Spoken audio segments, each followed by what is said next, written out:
شهادة أن لا إله إلا الله وأن محمد رسول الله. أعوذ بالله من الشيطان الرجيم. بسم الله الرحمن الرحيم. الحمد لله رب العالمين الرحمن الرحيم مالك يوم الدين. إياك نعبد وإياك نستعين. اهدنا الصراط المستقيم صراط الذين أنعمت عليهم غير المغضوب عليهم ولا الضالين.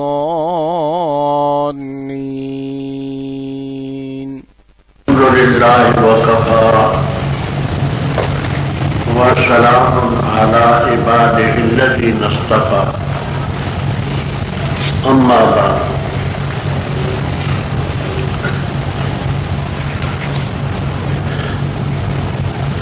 چند ضروری باتیں عرض کرتا ہوں، غور سے ان کو سنیں اور سمجھنے کی کوشش کریں۔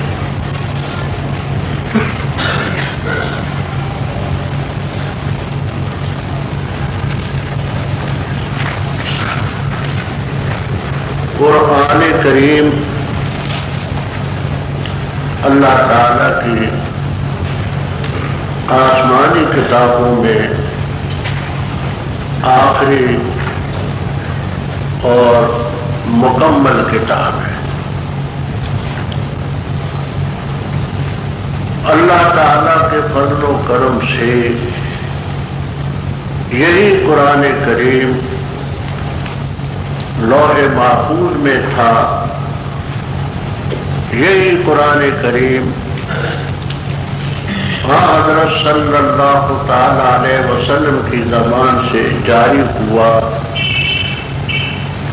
اور یہ قرآن کریم ہمارے پاس میں موجود ہے۔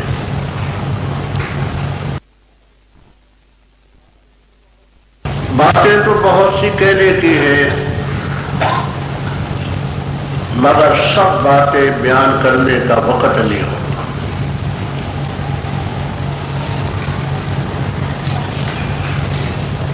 چند ضروری باتیں نوٹ کر لیں۔ پہلی بات،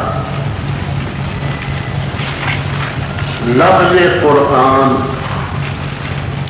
یہ مصدر ہے، بروزن فرقان و غفران و سبحان۔ علماء عربیت کا اس میں اختلاف ہے کہ اس کا مجرد مادہ کیا ہے۔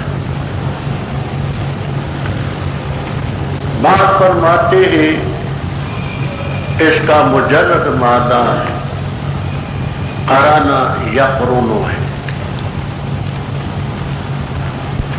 قرنا یقرن کے معنی جوڑنا، ملانا۔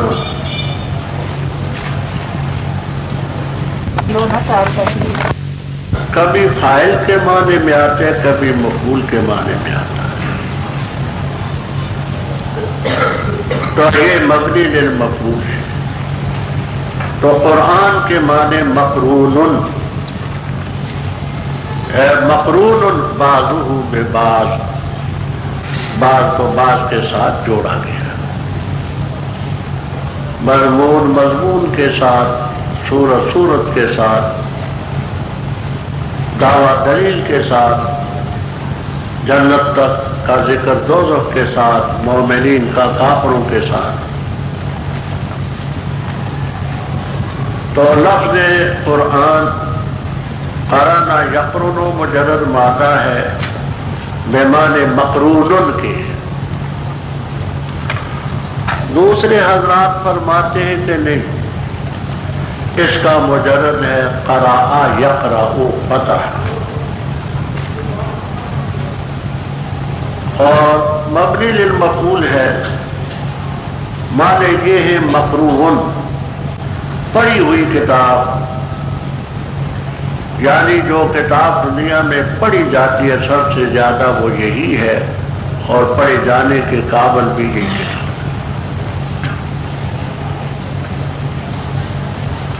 لفظ قرآن تھا، اب اس قرآن کریم کے متعلق کچھ آداب ہیں، ان کو محفوظ رکھنا ہے۔ پہلا ادب تو یہ ہے،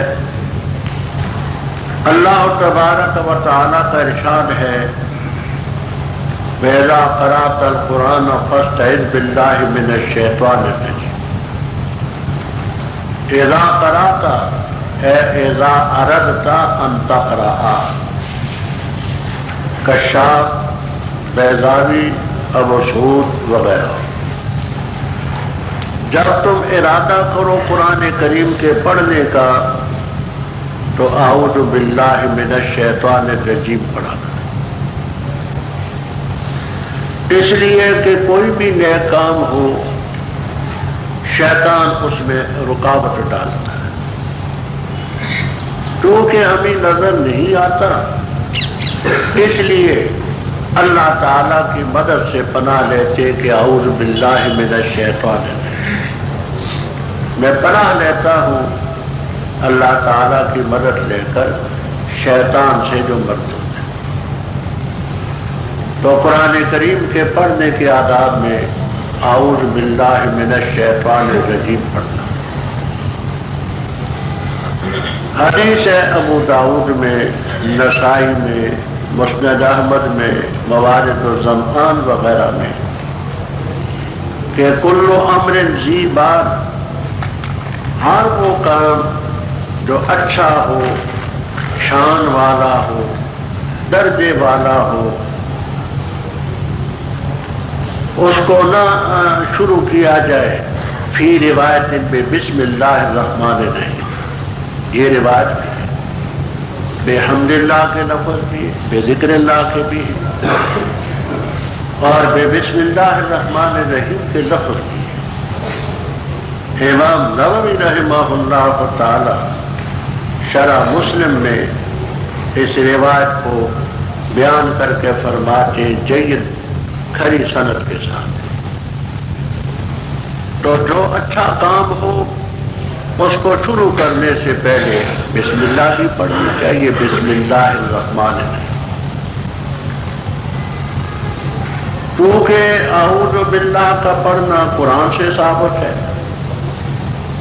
قرآن قطعی ہے اور اس کا حق بھی مقدم ہے، تو اس لیے اعوذ باللہ پہلے ہونی چاہیے۔ بسم اللہ الرحمن الرحیم کا ثبوت حدیث سے ہے جو خبر واحد ہے، اور حدیث کا درجہ قرآن پاک کے بعد ہے، لہذا بات کو بسم اللہ، پہلے اعوذ باللہ من الشیطان الرجیم، پھر بسم اللہ الرحمن الرحیم۔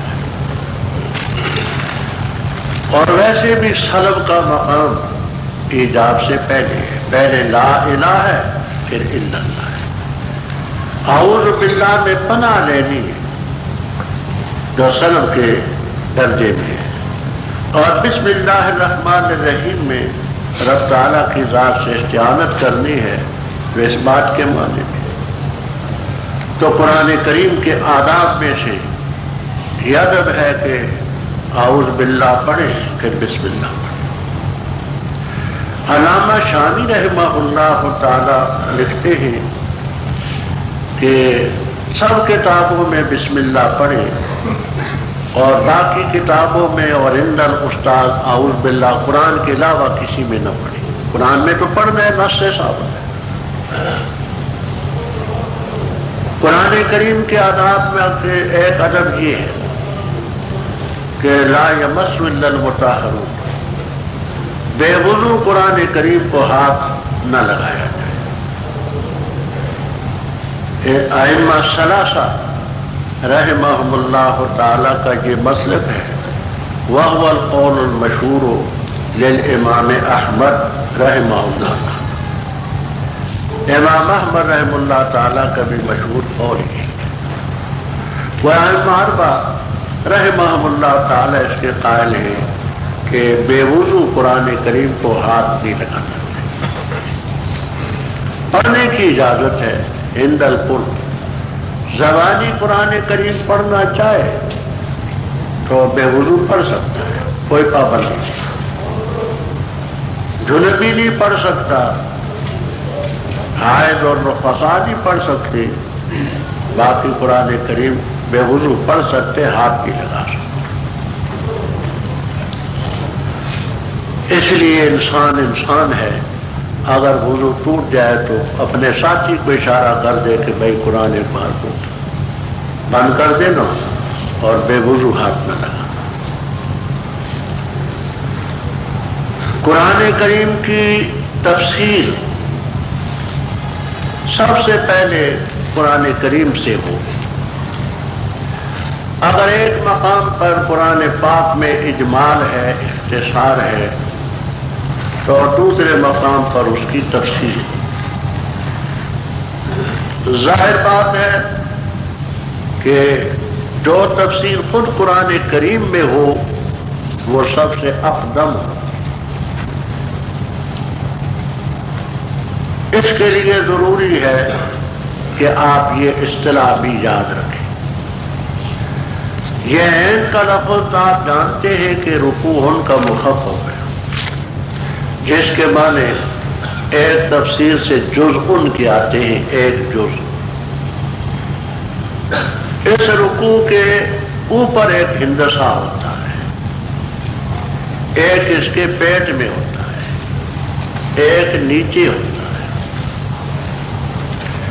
یہ پہلا پارہ ختم ہوتا ہے جہاں وہ نکالے تاکہ آپ کو سمجھ آ جائے۔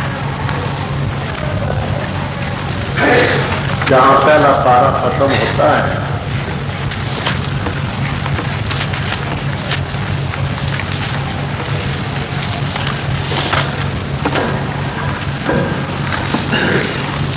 یہ آخر میں عین ہے، اس کے اوپر کون سا ہندسہ ہے؟ 16 ہے۔ اور اس کے پیٹ میں کتنا ہندسہ ہے؟ اور نیچے جو ہے وہ کتنا ہندسہ ہے؟ 16۔ تو آپ اصطلاح یاد رکھیں۔ اوپر کا جو ہندسہ ہے وہ سورت کا رکوع بیان کرے گا۔ مثلا سورہ بقرہ کا یہاں 16واں رکوع ختم، اوپر کا ہندسہ سورت کا بیان کرے گا کہ سورت کا اتنا رکوع، اور بالکل نچلا ہندسہ یہ پارے کا بیان کرے گا کہ پارے کا اتنا رکوع جہاں ختم۔ یہاں چونکہ سورت کا بھی پارے کا بھی رکوع ایک ساتھ چل رہا ہے، سورت اور تو ہے کوئی نہیں، تو اس لیے یہاں دونوں ایک ہیں۔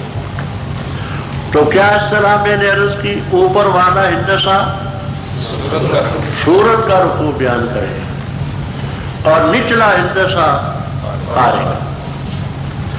جب آپ سے یہ کہا جائے کہ فلاں سورت کا اتنا رکوع نکالے تو آپ نے اوپر کا ہندسہ دیکھنا ہے، اور جب یہ کہا جائے کہ فلاں سورت فلاں پارے کا اتنا رکوع نکالے تو آپ کو نچلا ہندسہ دیکھنا ہوگا۔ اور اس کے پیٹ میں جو ہے یہ 12 لکھا ہے، یہ بتاتا ہے کہ یہ رکوع جو شروع ہوا تھا وَمَنْ يَرْغَبُ عَنْ مِلَّةِ إِبْرَاهِيمَ، یہاں سے یہاں تک اس کی 12 آیتیں۔ یہ پیٹ والا ہندسہ رکوع کی آیتیں بیان کرتا ہے۔ یہ اس لیے بیان کرتا ہوں کہ آگے جب قرآن سے تفسیر آئے گی تو آپ سے کہا جائے گا کہ فلاں سورت کا اتنا رکوع نکالے، یا یہ کہا جائے گا کہ فلاں پارے کا اتنا رکوع نکالے، تو اوپر کا ہندسہ اور سورت کا تعین کرے گا، نچلا ہندسہ پارے گا۔ تو قرآن پاک کی تفسیر سب سے پہلے قرآن پاک سے۔ دوسرے نمبر پر قرآن کریم کی تفسیر حدیث شریف سے ہو، کیونکہ جس ذات گرامی پر قرآن کریم نازل ہوا ان سے زیادہ خدا کی دنیا میں کوئی ذہین بھی نہ تھا اور ان سے زیادہ قرآن کو سمجھنے والا بھی کوئی نہیں. اور ان حدیثوں کے اپنے اپنے مقامات پر حوالے آتے رہیں گے کہ یہ حدیث فلاں کتاب میں ہے، یہ فلاں کتاب میں ہے. تو قرآن پاک کی تفسیر دوسرے نمبر پر حدیث شریف سے ہو. تیسرے نمبر پر قرآن کریم کی تفسیر صحابہ کرام رضی اللہ تعالیٰ عنہ سے، کیونکہ انہوں نے حضرت صلی اللہ تعالیٰ علیہ وسلم سے براہ راست قرآن پاک اخذ کیا. جو سمجھ ان کی تھی، گہرائی ان میں تھی، وہ بعد کے لوگوں میں نہیں ہو سکتی. پھر خصوصیت سے دو صحابی اس فن میں بہت پیش تھے. پہلے ہیں عبداللہ ابن مسعود رضی اللہ تعالیٰ. تمام صحابہ کرام رضی اللہ تعالیٰ عنہ میں فن تفسیر میں ان کا مقام پہلا ہے. امام نووی رحمہ اللہ تعالی تہذیب الاسماء واللغات میں اور شرح مسلم میں تصریح فرماتے ہیں کہ اگرچہ عشرہ مبشرہ کا درجہ ان سے زیادہ ہے، لیکن فن تفسیر میں ان کا مقام ان سے بھی زیادہ ہے. یہ جزوی فضیلت ہے فن تفسیر. بخاری شریف میں روایت ہے حضرت شقیق سے ابو وائل رحمہ اللہ تعالی سے کہ میں نے صحابہ کرام رضی اللہ تعالیٰ عنہ میں ان کی موجودگی میں ابن مسعود رضی اللہ تعالیٰ عنہ سے سنا کہ خدا کی قسم تم سبھی جانتے ہو کہ میں تم سب میں زیادہ قرآن کو جاننے والا ہوں. اور ان کے اس قول کو کسی نے رد نہیں کیا. یہ بخاری جلد 2 صفحہ غالباً 748. اسی طرح اسی صفحے میں ایک اور روایت ہے. ابن مسعود رضی اللہ تعالیٰ عنہ فرماتے ہیں کہ اس رب کی قسم جس کے قبضے میں میری جان ہے، یہ سب جانتے ہیں کہ میں ان میں قرآن پاک کو زیادہ جاننے والا ہوں. قرآن پاک کی کوئی صورت نہیں اور کوئی آیت نہیں جس کے بارے میں مجھے یہ معلوم نہ ہو اینا نزلت وفی من نزلت، کہ کہاں اتری اور کن کے بارے میں اتری.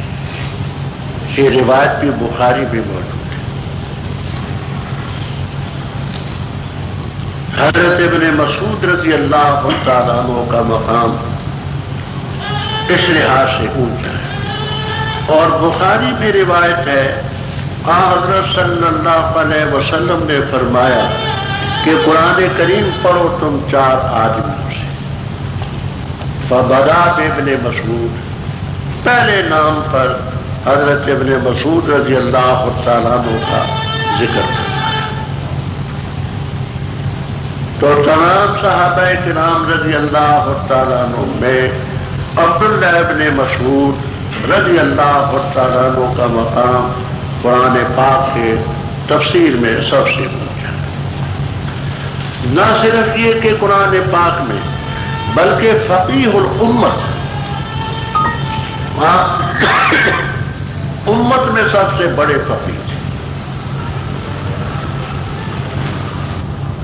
ان کے بعد نمبر آتا ہے عبداللہ ابن عباس رضی اللہ تعالیٰ عنہ.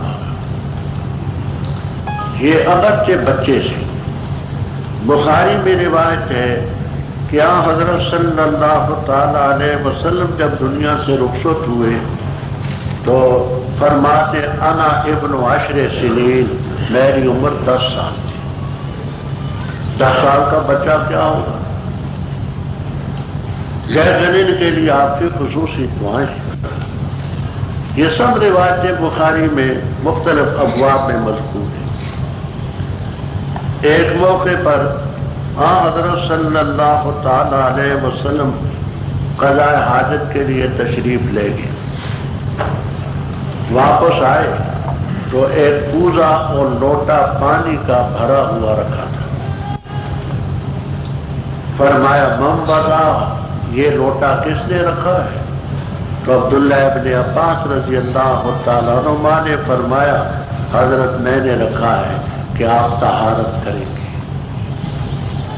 آپ کے دل میں خیال پیدا ہوا کہ دیکھو بچہ ہے، اس کو کیسے خیال پیدا ہوا کہ پانی کی قلت ہے، پانی مہیا کرو، پھر ایسے مقام پر رکھو جو باپردہ ہے۔ اس موقع پر آپ نے فرمایا اللہم علمہ التعویل وفقہہ فی الدین، پروردگار اس کو تفسیر کی مہارت عطا فرما، دین کا فقیہ بنا۔ اور ایک روایت میں علمہ الکتاب وعلمہ الحکمۃ، پروردگار اس کو کتاب کی قرآن پاک کی تعلیم عطا فرما، اور حکمت سے مراد ہے سنت جیسے باوال آئے گی۔ دعا کی برکت سے ابن مسعود کے بعد رضی اللہ تعالیٰ عنہ کے بعد ابن عباس رضی اللہ تعالیٰ عنہ کا مقام، حبر الامہ، ترجمان القرآن۔ اس کے علاوہ بقیہ صحابہ کرام رضی اللہ تعالیٰ عنہ کی تفسیریں اپنے اپنے مقام پر آتی رہیں گی کہ یہ فلاں صحابی کی تفسیر ہے، فلاں کتاب میں ہے، فلاں میں ہے۔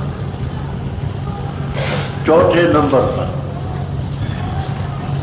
تابعین کی تفسیریں جنہوں نے حضرات صحابہ کرام رضی اللہ تعالیٰ عنہ سے علوم حاصل کی، ان میں حضرت حسن بصری، ابن سیرین، ضحاک ابن مزاحم اور حضرات اپنے اپنے مقام پر ان کے نام آتے رہیں گے رحمہم اللہ۔ پانچویں نمبر پر پھر تبع تابعین، یہ خیر القرون کا دور ہے، صحابہ کرام، پھر تابعین، پھر تبع تابعین۔ اس کے بعد پھر جو تفسیر آئے گی تو اس میں متقدمین کے حوالے آپ سنیں گے کہ یہ ابن جریر طبری میں ہے، یہ اندلسی میں ہے، یہ فلاں میں ہے۔ تو ان حضرات کی دینی طور پر بڑی خدمات۔ یہ دعویٰ کرنا کہ ہم قرآن کریم کو ان کے بغیر اب خود سمجھ سکتے ہیں، یہ پلے دردے کی نادان۔ ان حضرات نے بڑی خدمات کی۔ تو یہ تفسیر کے متعلق میں نے بات عرض کی کہ اس ترتیب سے تفسیر ہو۔ اس میں اختلاف ہے کہ قرآن پاک میں کوئی ربط بھی ہے یا نہیں۔ مفسرین کرام رحمہم اللہ تعالی کا ایک طبقہ کہتا ہے کہ قرآن کریم میں کوئی ربط نہیں، یہ شاہی حکم ہے۔ بادشاہ وزیر داخلہ کو حکم دے گا تم یہ کرو، وزیر خارجہ کو حکم دے گا تم یہ کرو، وزیر مالیات کو حکم دے گا تم یہ کرو، اپنے مطبخ خانے کے انچارج کو حکم دے گا تم یہ کرو، دوسرے دھوبی کو کہے گا تم کپڑے دو، سمجھانے کے لیے ہے بات۔ تو بادشاہ ان لوگوں کے حالات کے مناسب ان کو حکم دے، اب ان میں کسی ربط کی ضرورت نہیں کہ وزیر خارجہ کو پہلے کیوں کہا، وزیر داخلہ کو کیوں کہا، یہ باورچی کو کیوں کہا، یہ اس کو کیوں کہا، شاہی حکم ہے۔ کہیں ہوگا تو نماز قائم کرو، کہیں ہوگا جہاد کرو، کہیں ہوگا والدین کی اطاعت کرو، شاہی حکم۔ دوسرا طبقہ کہتا ہے کہ بے شک شاہی حکم ہے، لیکن اس کے ساتھ ربط بھی ہے۔ اور میں سمجھتا ہوں قرآن کریم کے تمام علوم میں ربط سب سے زیادہ مشکل ہے۔ اس ربط کے متعلق جن حضرات نے کوشش کی ان میں امام فخر الدین رازی رحمہ اللہ تعالی، علامہ محمد ابن محمد عمادی رحمہ اللہ تعالی وہ سعود والے، متاخرین میں حضرت حقانی رحمہ اللہ تعالی، مولانا تھانوی رحمہ اللہ تعالی، ہمارے مرشد مولانا حسین علی صاحب رحمہ اللہ تعالی، یہ حضرات قرآن پاک کے ربط کو بڑا اہمیت دیتے تھے اور اپنے مقام پر باتیں آتی رہیں گی کہ اس کا یہ ربط ہے۔ قرآن کریم کی تفسیر میں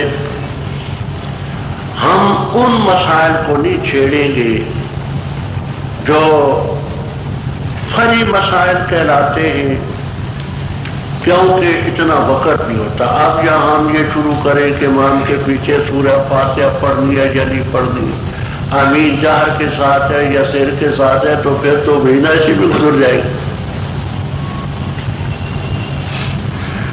الحمدللہ قرآن پاک میں کوئی مشکل ترکیب، کوئی صیغہ، کوئی ربط، اہم شان نزول، کوئی ایسا اہم مسئلہ انشاءاللہ العزیز نہ چھوٹے گا۔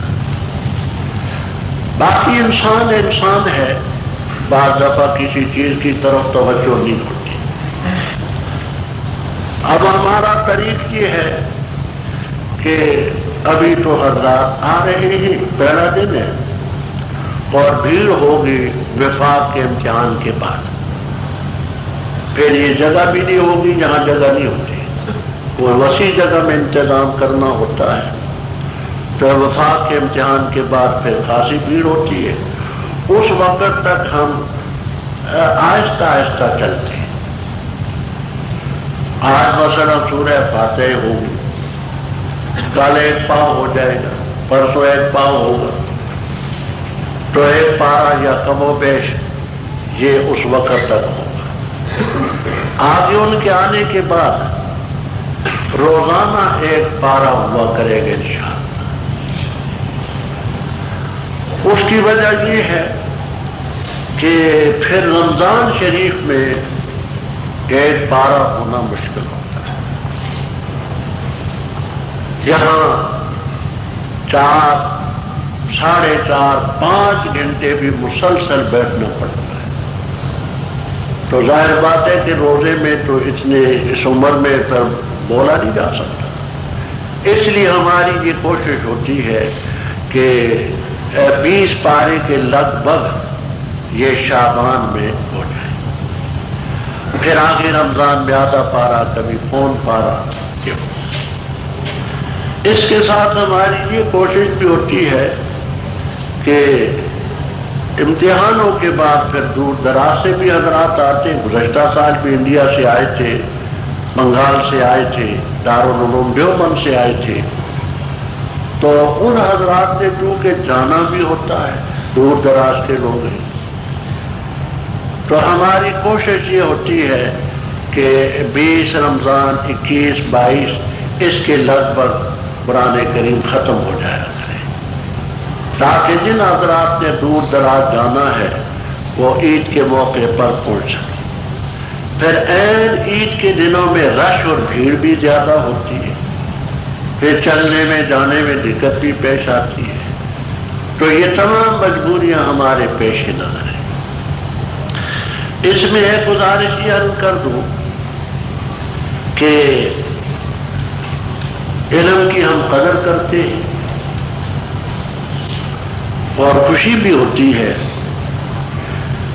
لیکن رکے وغیرہ میں نہیں لیتا۔ وجہ اس کی یہ ہے کہ اس قدر سے لوگ بیٹھتے ہیں کہ وہ سارا وقت ہونے میں لگ جاتا ہے۔ ہاں، ایک شرط سے میں ہمیشہ یہ شرط لگاتا ہوں کہ آپ کے 50 روپوں کا میں جواب دے دیا کروں گے انشاءاللہ، پر شرط یہ ہے کہ آخر رمضان تک مشکل میں 2 پارے ہوں گے۔ یعنی رکے بازی بھی ہو، ان کے جوابات بھی ہو، مشکل سے 2 پارے ہو، اور یہ کہے کہ وہ بھی ہو اور یہ بھی ہو تو 2 کام نہیں چل سکتے۔ بالکل واضح بات۔ ویسے رکو سے گھبراتا نہیں، الحمدللہ مجھے 52 سال 50 سال الحمدللہ پڑھاتے گزرے۔ خوشی ہوتی ہے، بعض دفعہ کوئی اچھی کام کی بات بھی پوچھتا ہے، لیکن وقت نہیں کہ ان رکو کا بھی جواب دو، اپنا کام بھی پورا کرو 1 پارہ، تو یہ بہت مشکل ہوتا ہے۔ اس لیے اس بات کو ملحوظ رکھیں۔ بسم اللہ الرحمن الرحیم، یہاں ملحدوں نے اعتراض کیا ہے، اور ان ملحدین میں اس دور میں سر فہرست ہے دیانند سرسوتی۔ دیانند سرسوتی یہ آریہ سماج کا لیڈر تھا، جس کی سرکوبی کے لیے اللہ تعالیٰ نے حضرت مولانا محمد قاسم نانوتوی رحمہ اللہ تعالی، مولانا شیخ الہند رحمہ اللہ تعالی کو قائم کیا۔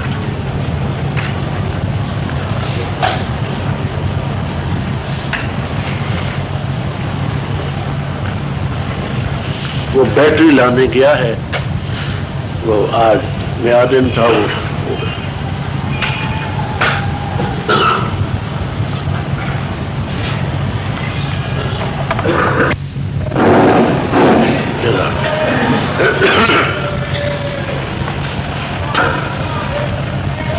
تو اعتراض کرنے والوں نے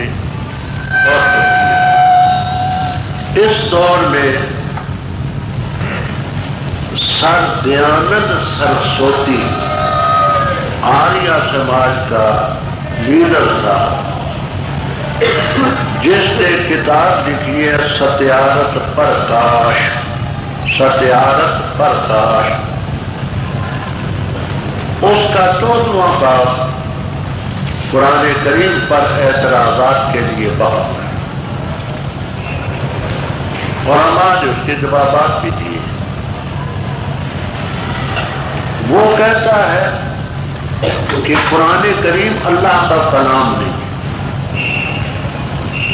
اگر اللہ تعالیٰ کا کلام ہوتا تو بسم اللہ الرحمن الرحیم سے نہ شروع ہوتا،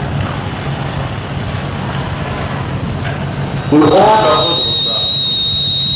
یہ تو خود اللہ تعالیٰ اپنی تعریف خود کرتا ہے، بسم اللہ الرحمن الرحیم، ایسے جیسے طوطے کو پڑھاؤ تو طوطا کہتا ہے میاں چوری کھاؤ، طوطے میاں چوری کھاؤ، اپنے آپ کو میاں کہتا ہے، طوطے میاں چوری کھاؤ، جو اپنی تعریف خود کرنا کوئی اچھی بات تو نہیں ہے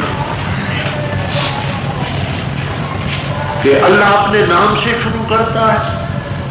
تو اگر یہ اللہ کا کلام ہوتا تو یوں نہ ہوتا بسم اللہ۔ اور آپ نے کتابوں میں پڑھا کہ یہاں ہر وہ فیض نکالیں گے جو کام آپ کرتے ہیں۔ پڑھنا چاہتے تو بسم اللہ اقرأ، کھانا چاہتے بسم اللہ آکل، پینا چاہتے بسم اللہ اشرب، وہاں حاصل ہیں۔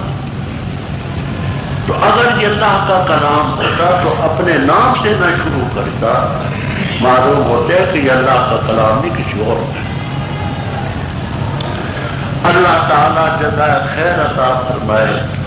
مفسرین کرام رحمہم اللہ تعالیٰ کو قدرسی رحم اللہ تعالیٰ البحر المحیط میں، آلوسی رحم اللہ تعالیٰ روح المعانی میں، بیضاوی رحم اللہ تعالیٰ اسرار التنزیل میں فرماتے ہیں مقول علی السنۃ العباد بسم اللہ الرحمن الرحیم، مقول علی السنۃ العباد، یعنی بندوں کو یہ سبق دینا ہے، یہ نہیں کہ خود اپنی تعریف تم یوں کہو بسم اللہ الرحمن الرحیم۔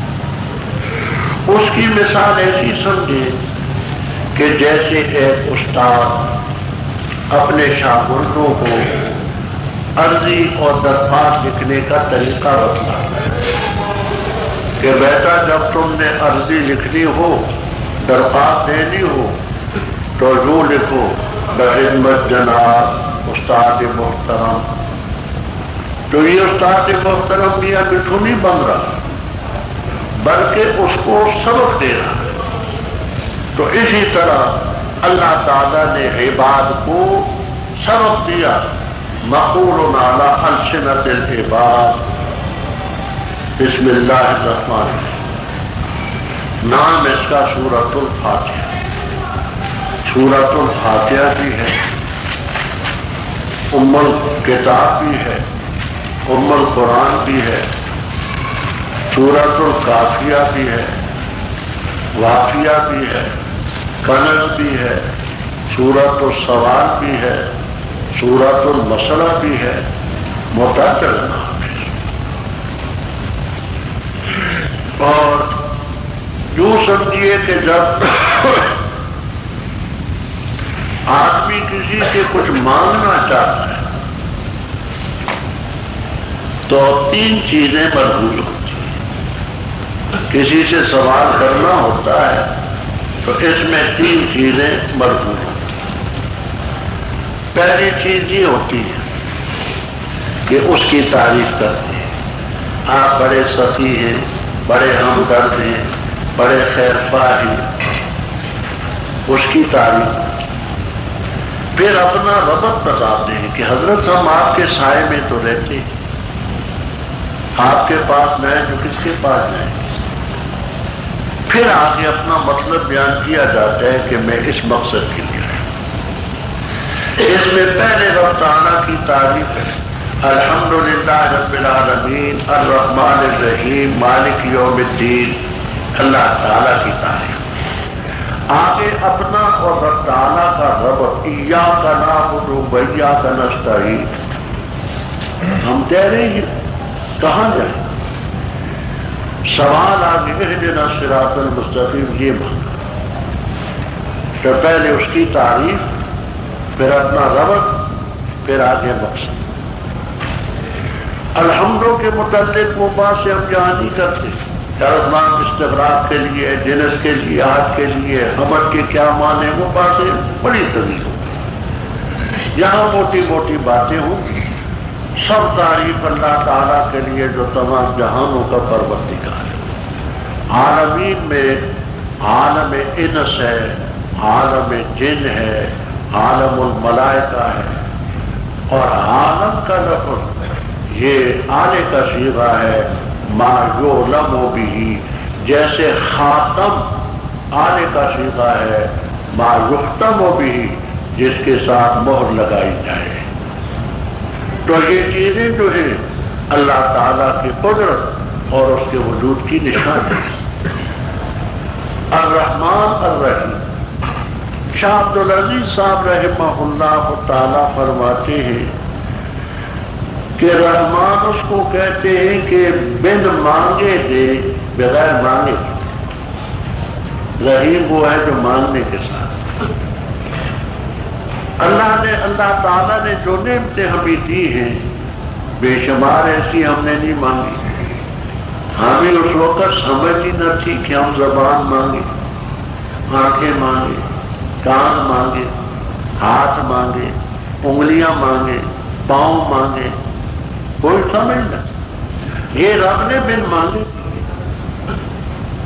ہاتھ بھی دیے، پاؤں بھی دیے، آنکھیں بھی دی، سر بھی دیا، ٹانگیں بھی دی، انگلیاں بھی دی، سب. اور کئی چیزیں مانگ کر اب تعالیٰ سے لیتے ہیں. وہ مالک یوم الدین، بدلے کے دن کا مالک ہے. آج بھی وہ مالک ہے، لیکن آج کہنے والے کہتے ہیں میرا ملک، میری حکومت، میری سلطنت، میری بات ہے. اس میری تیری نے تو لوگوں کا بیڑا غرق کر دیا. وہاں ارشاد ہوگا لمن الملک اليوم، کس کے لیے ہے ملک آج کے دن؟ کوئی نہیں بولے گا، نہ کوئی عربی، نہ کوئی اجمی، نہ یورپ والا، نہ پچھم والا. للہ الواحد القہار، اکیلے رب کے لیے۔ تو آج دعوے دار اور بھی ہیں، وہاں کوئی دعویٰ نہیں کرے گا، وہ مالک ہی ہونے۔ یہ رب تعالیٰ کی صفت، اس کی حمد، اس کی تعریف کی۔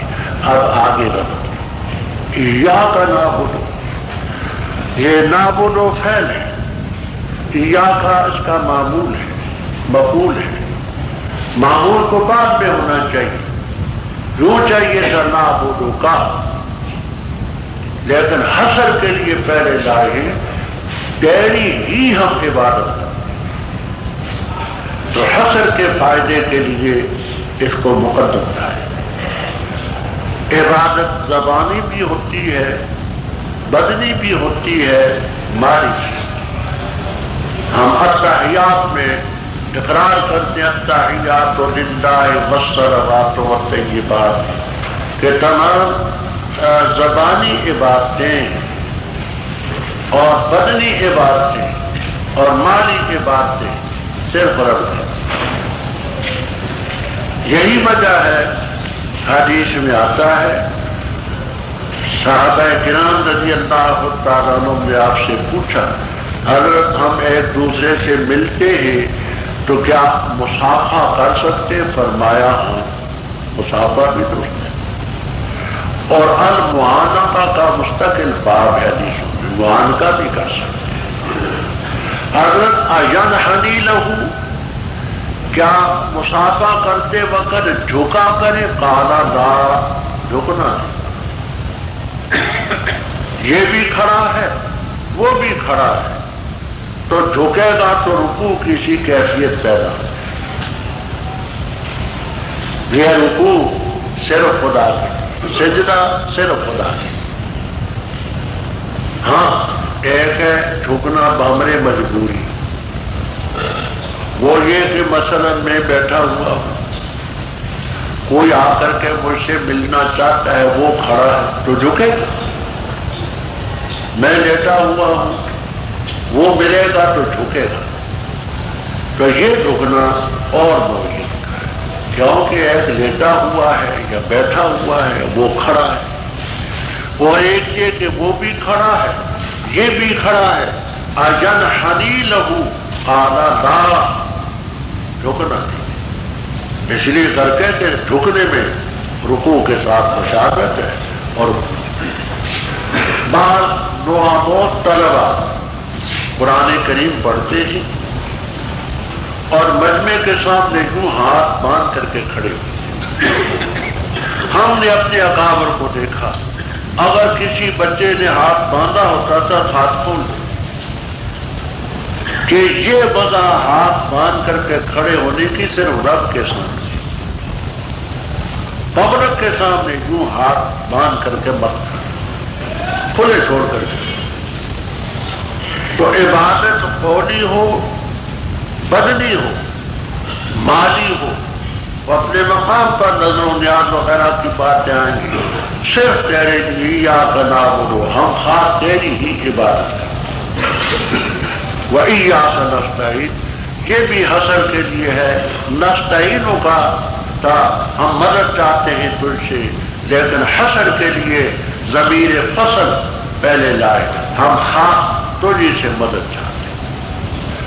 اب مدد کی یہاں تفصیل خاصی ہے، شوق ہو تو ہم نے دل کا سرور میں کر دی ہے، یہاں مختصر سی بات عرض کرتا ہوں۔ دل کا سرور کتاب کا نام ہے، اس میں بھی ہے، تنقید متین میں بھی ہے، اتمام القرآن میں بھی ہے، کتابوں میں ہم نے مقصود باز کر دی۔ استعانت کی دو قسمیں ہیں، ایک ہے استعانت ظاہری حصی اور دوسری ہے استعانت باطنی اور ما فوق الاسباب۔ ایک ہے ما تحت الاسباب، ایک ما فوق الاسباب۔ ایک استعانت ظاہری، ایک باطنی۔ استعانت ظاہری کا یہ مفہوم ہے کہ مثال کے طور پر عالم اسباب کی چیز، یہ استعانت درست ہے۔ قرآن کریم میں آتا ہے تعاونوا علی اور تقویٰ ولا تعاونوا علی الاثم والعدوان، ایک دوسرے کے تعاون کرنا، امداد کرنا۔ عالم اسباب کی چیزیں، ایک آدمی امیر ہے، غریب ہے، امیر کا فرض ہے غریب کی مالی امداد کرے۔ ایک حکیم ہے، ایک ڈاکٹر ہے، ایک بیمار ہے، اس حکیم اور ڈاکٹر سے مدد لینا کہ لے بھائی میرا علاج کر، عالم اسباب کی چیز ہے۔ کسی سے پیسہ لینا ہے، کسی سے اسلحہ لینا ہے، کسی سے رقم لینی ہے، یہ عالم اسباب کی استعانت ہے، ظاہری ہے، کوئی حرج نہیں۔ اور قرآن پاک سے ثابت ہے تعاونوا علی البر والتقویٰ ولا تعاونوا علی الاثم، اور ایک استعانت باطنی، استعانت ما فوق الاسباب۔ مثال کے طور پر میں یہ کہتا ہوں کہ میرے گھٹنوں میں درد ہے، آپ میرے گھٹنوں کے درد کو دور کر دیں۔ میرے سر میں مجھے فلاں تکلیف ہے، آپ میری اس تکلیف کو دور کر دیں، تو یہ کام ما فوق الاسباب ہے، رب تعالیٰ کے بغیر کوئی نہیں شفا دے سکتا۔ نہ سر کا درد دور کر سکتا ہے، نہ کمر کا، نہ گھٹنوں کا، نہ بخار۔ اذا مرضت فهو یشفی۔ تو ما تحت الاسباب استعانت الگ ہے، ما فوق الاسباب الگ۔ ظاہری استعانت اور ہے اور باطنی اور ہے۔ تو رب تعالیٰ سے مدد مانگتے ہیں وہ جو عالم اسباب سے، ظاہر بھی اسباب بھی اس نے پیدا کیے اور مسببات بھی اس نے پیدا کیے۔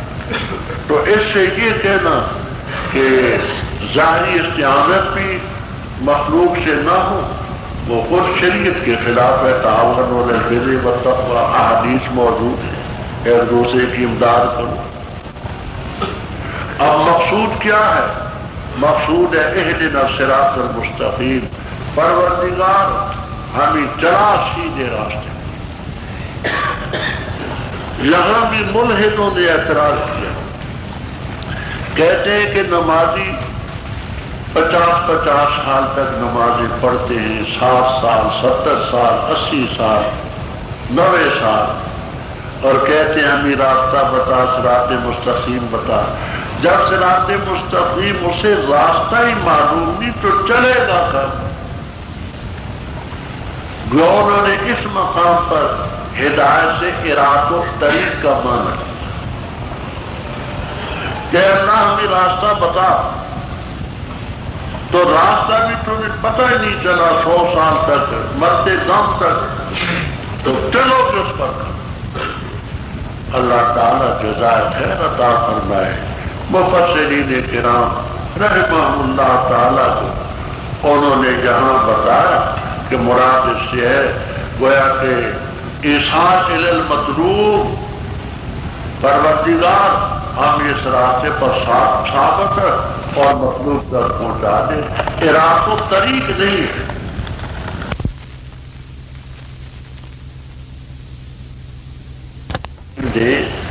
کہ ذرا اس کے حرف بڑے بڑے ہوں، آپ کو معلوم ہے میں بوڑھا آدمی ہوں، اس کے باریک حرف نظر نہیں آتے اچھی طرح سے۔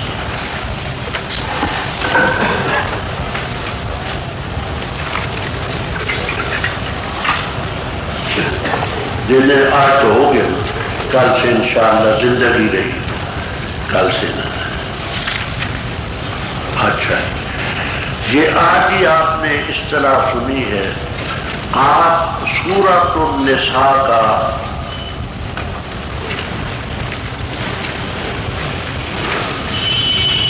نواں رکوع، سورۃ النساء کا جہاں نواں ختم ہوتا ہے وہاں وہ نکال، یا 5ویں پارے کا 6واں رکوع جہاں ختم ہوتا ہے، اس طرح آج ہی میں نے بتائی نکل آیا۔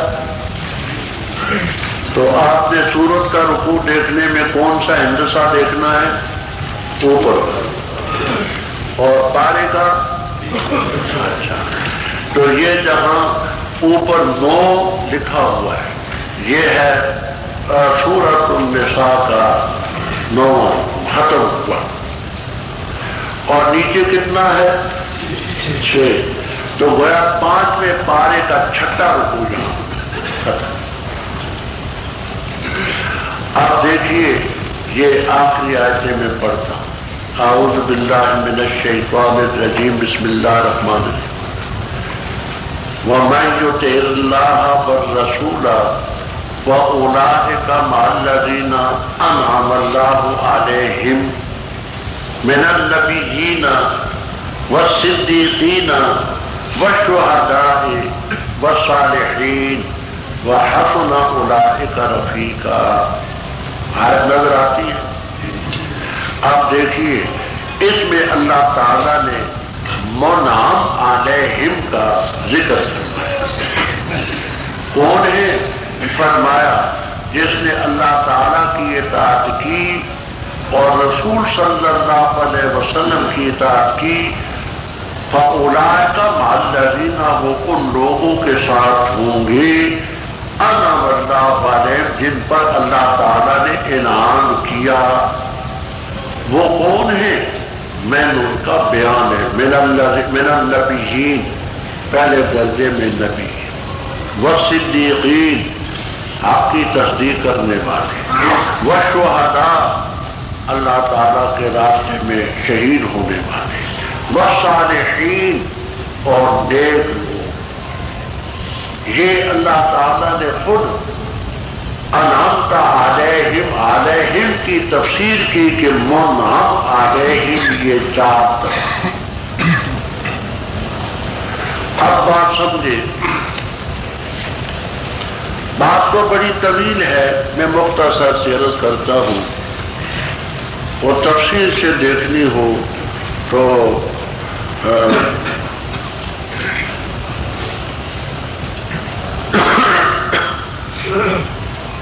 بانی دارالعلوم دیوبند میں دیکھ لیں، کتاب رسالے کا نام ہے، بانی دارالعلوم دیوبند، بانی دارالعلوم دیوبند میں دیکھ لینا، یہاں مختصر بات۔ ایک حدیث آتی ہے کہ 7 آسمان ہیں اور 7 زمینیں ہیں، ہر زمین میں آدم کا آدمکم و نوح کا نوحکم و ابراہیم کا ابراہیمکم الی قولہ و محمد کا محمدکم صلی اللہ تعالی علیہ وعلی جمیع الانبیاء وسلم۔ اس کے بارے میں خاصا طویل اختلاف ہے سند کے لحاظ سے، وہ تھوڑی سی بات اپنے مقام پر آئے گی انشاءاللہ ان حیینا، کیا سند اس کی کیسی ہے۔ ایک طبقے نے تو اس کی سند کو پکڑ کر کے کہا کہ یہ حدیث صحیح ہے، دوسرا طبقہ یہ کہتے ہیں کہ صحیح ہے، اور انہوں نے پھر اس حدیث کا مفہوم بیان کیا۔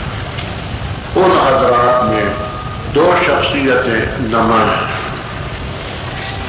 ایک حضرت مولانا عبدالحی لکھنوی رحمہ اللہ تعالی، دفع الوسواس عن اثر ابن عباس، یہ ابن عباس رضی اللہ تعالیٰ عنہ کی حدیث تھی، اس کے سلسلے میں انہوں نے کافی علمی تحقیق کی۔ دوسری حضرت مولانا محمد قاسم نانوتوی رحمہ اللہ تعالیٰ نے تحذیر الناس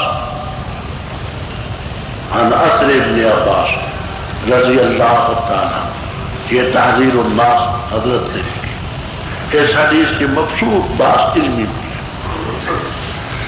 اس تحذیر الناس میں حضرت فرماتے ہیں کہ کمال 2 قسم کے ہوتے ہیں، ایک علمی کمال، دوسرا عملی کمال، ایک علمی کمال، دوسرا عملی کمال۔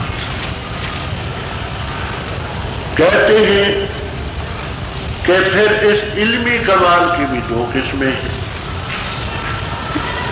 ایک ہوتا ہے فاعل، دوسرے میں اثر کرنے والا. دوسرا منفعل، دوسرے کے اثر کو قبول کرنے والا. کہتے ہیں نبیوں کو جو فضیلت ہوتی ہے تو علم میں ہوتی ہے. نبیوں کو جو فضیلت ہوتی ہے علم میں. حضرت فرماتے ہیں کہ بظاہر عمل میں امتی نبی کے مساوی ہو جاتا ہے بلکہ بڑھ جاتا ہے. بظاہر عمل میں امتی نبی کے برابر ہوتا ہے بلکہ بڑھ جاتا ہے. اس جملے کو آل بدعت نے لے کر کے بڑا اچھا کہ دیکھو بھائی کہتے ہیں کہ نبی سے امتی بڑھ جاتی. بات ہم نے اس پر خاصی کر دی ہے وہاں بھی اور عبارات اکابر میں بھی. یہاں جو بات کہنی ہے وہ سمجھ.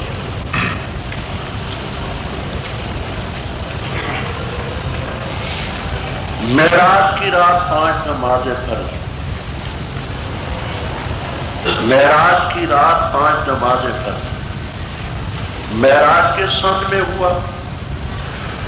راجے قول یہ کہ سن 11 نبوت میں، ہجرت نہ 11 12 13 3 سال آپ مکہ مکرمہ میں پڑھتے. 10 سال آپ نے مدینہ طیبہ میں پڑھی نمازیں. تو آپ نے فرضی نمازیں کتنے عرصے پڑھی؟ آپ میں بھی بعض حضرات ہوں گے عمر والے جو 20 سال 30 سال 40 سال 50 سال سے پڑھتے. اب 13 سال کی نماز زیادہ ہے یا 50 سال کی؟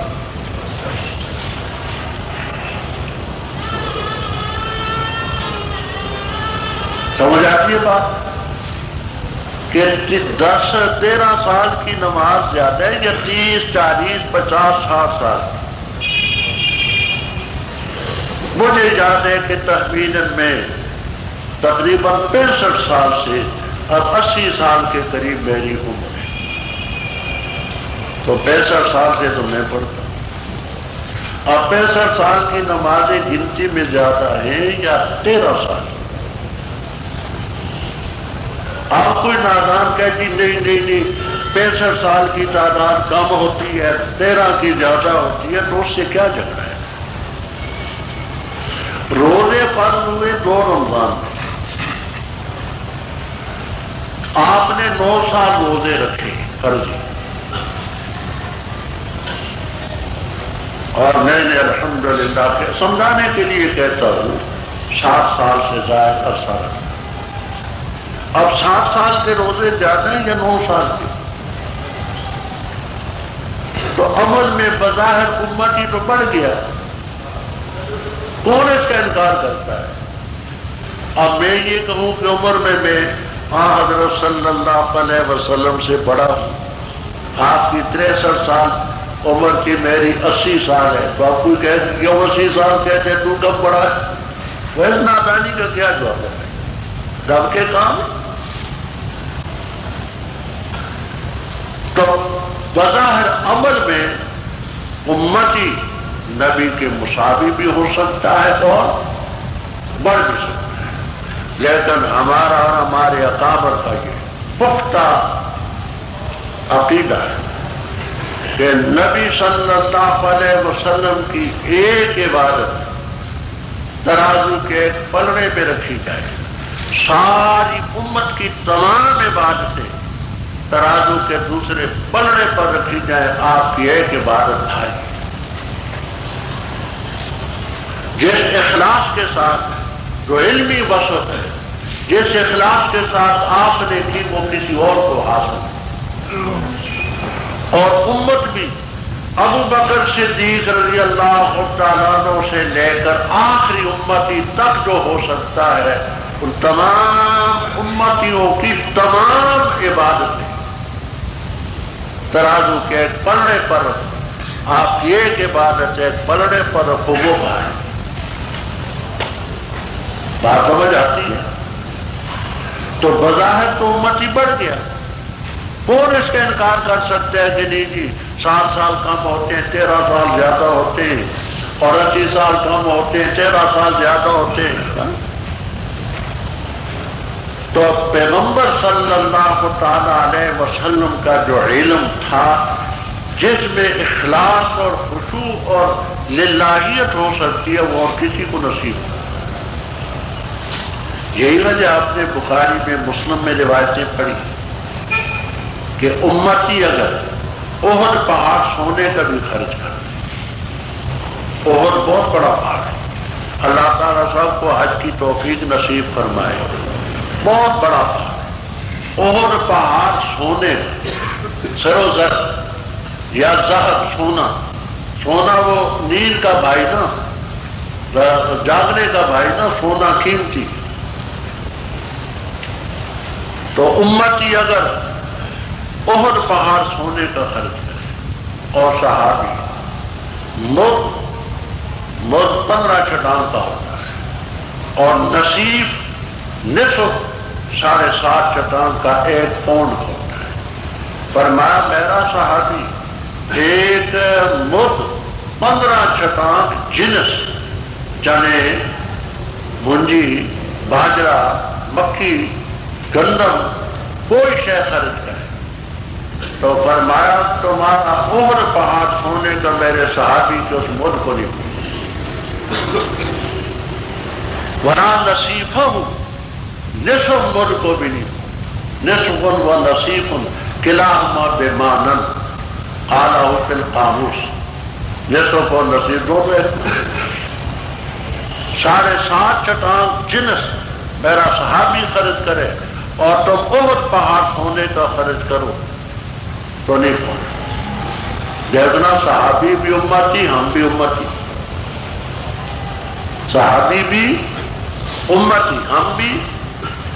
یہ تو امتی اور امتی کے عمل کا فرق ہے اور امتی اور نبی کے عمل کا کیا سے گنز گلستان من بہار ہے. پیغمبر کا عمل سمجھ. تو حضرت نانوتوی رحمہ اللہ تعالیٰ فرماتے ہیں کہ کمالات 2 قسم کے ہوتے ہیں. ایک علمی دوسرا عمل. پیغمبر علمی کمال میں پڑے پھر پیغمبروں کا علم فاعل ہے. صدیقین کا علم منفعل ہے اثر قبول کرنے والا.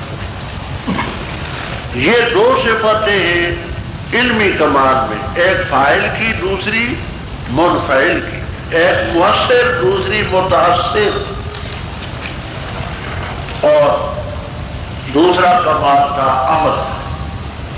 عمل کے کمال میں بھی 2 چیزیں. ایک ہے فاعل ہونا ایک منفعل.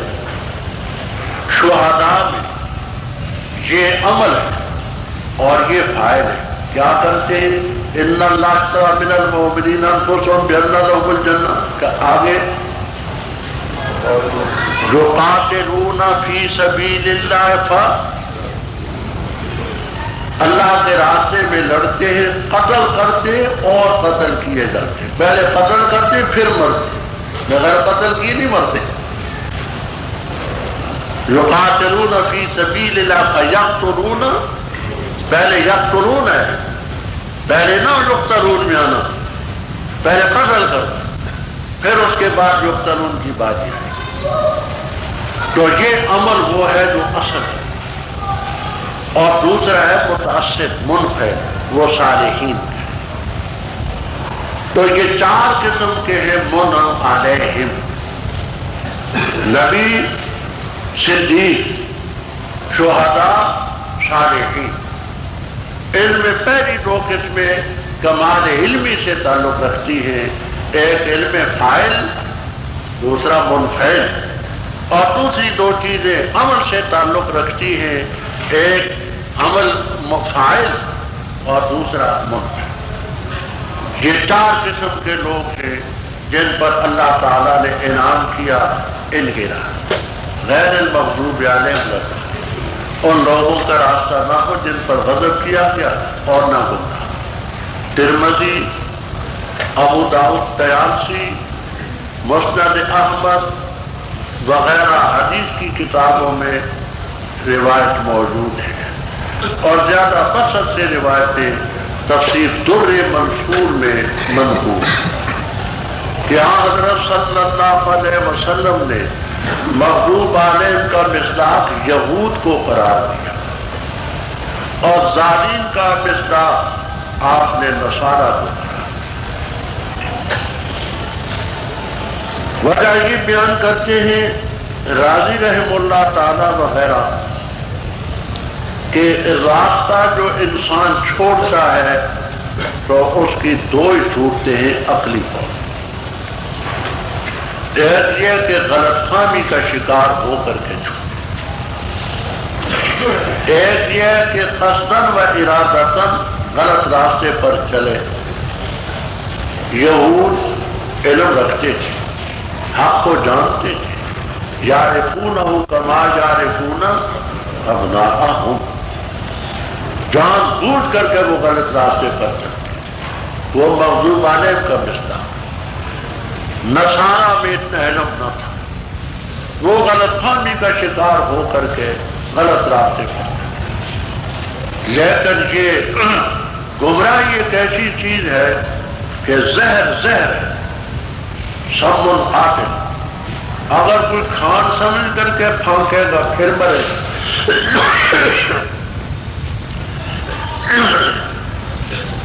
اس کو، اگر زہر سمجھ کر کے کرے گا پھر اصول دین میں غلطی معاف، فروع دین کا مسئلہ نہیں۔ اصول دین میں ڈھیلا دانستہ کوئی غلط راستے پر چلے تو غلط فہمی کا شکار ہو کر کے چلے تو کسی صورت میں اس کو معافی نہیں۔ تو مغضوب علیہم کا مصداق وہاں حضرت صلی اللہ علیہ وسلم نے یہود کو قرار دیا اور ظالم کا مصداق آپ نے نصارہ کو قرار۔ آمین قرآن میں نہیں لکھا، محض اس لیے کہ کوئی نادان اس کو قرآن سے نہ سمجھ لے، ویسے پڑھنا ہے مانے اس کے کہ پروردگار ہماری دعا کو قبول کرنا۔ اب ایک بات اپنے پاس نوٹ کر لیں، میں وہ باقاعدے حروف دکھاتا ہوں تاکہ وہ آپ کے پیش نظر رہے۔ فن تفسیر، ہر علم میں تین چیزیں ہوتی ہیں۔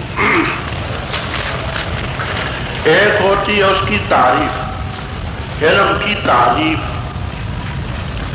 دوسرا ہوتا ہے علم کا موضوع، تیسری ہوتی ہے غرض و غایت۔ تو فن تفسیر کی تعریف کیا ہے، اس کا موضوع کیا ہے، اس کی غرض کیا ہے، یہ آپ نوٹ کر لیں، آپ کو کام آئے گا۔ تفسیر اتقان، تفسیر اتقان، جلد 2، صفحہ 174، افغان وچا۔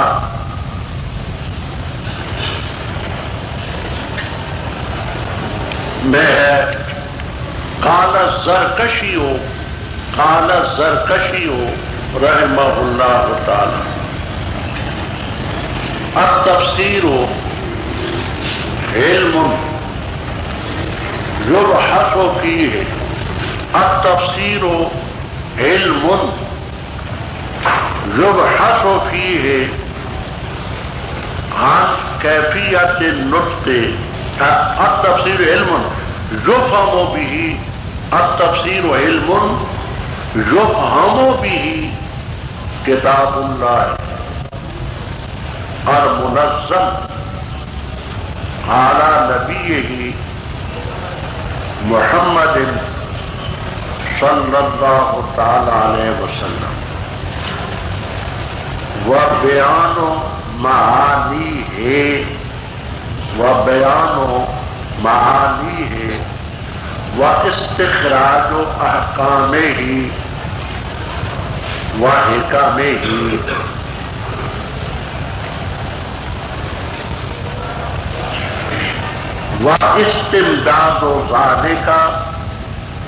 واستمداد ذالک من علم اللغت والنحو والتصریف وعلم البیان واصول الفقہ والقراءات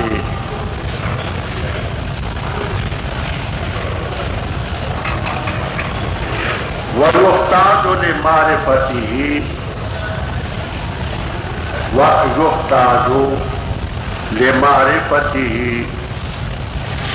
اسباب النزول والناسخ والمنسوخ.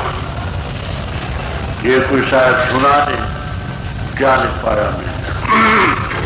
تفسیر اتقان جلد 2 صفحہ 174 میں قال الزرکشی رحمہ اللہ تعالی التفسیر علم يفهم فيه كتاب الله المنزل على نبي محمد صلى الله تعالى عليه وسلم وبيان معانيه واستخراج احكامه وحكمه واستمداد ذلك من علم اللغة والنحو والتعريف والتصريف وبيان اصول الفقه والقراءات ويختار بمعرفة اسباب النزول والناسخ والمنسوخ. اب اس کا موضوع وموضوعه کلام اللہ تعالی وموضوعه کلام اللہ تعالی الذي هو ينبوع كل حکمت ومعدن كل فضیلہ. وموضوعه کلام اللہ تعالی الذي هو ينبوع كل حکمت ومعدن كل فضیلہ.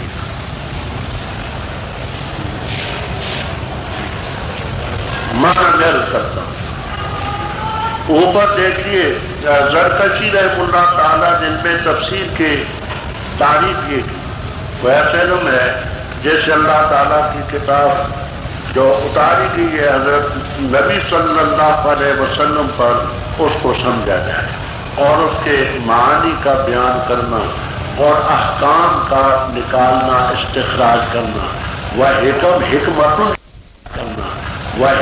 حکمتن کی جمع دانائی کی باتوں کا استخراج کرنا اور مدد حاصل کرنی اس میں علم لغت سے، علم نحو سے، علم صرف سے، علم بیان سے، اصول فقہ سے اور قراءات سے. اور اس کی معرفت کے لیے اسباب نزول کی ضرورت بھی ہے اور ناسخ اور منسوخ کی ضرورت. اور موضوع کہتے ہیں اللہ تعالیٰ کا کلام الذی ہوا جمبو کا معنی چشمہ، ینابی جماعت چشمہ ہے ہر دانائی. ومعدن کل فضیلہ اور ہر فضیلت کی کان ہے وہ جیسے سونا چاندی نکلتی. وغرضہ آگے لکھیں وغرضہ هو الاعتصام بالعروة الوثقى هو الاعتصام بالعروة الوثقى والوصول إلى السعادة الحقيقية والوصول إلى السعادة الحقيقية التي لا تفنى. یہ سنائیں جی کیا کہا. وموضوعه كلام الله تعالى الذي هو ينبوع كل حكمة ومعدن كل فضيلة.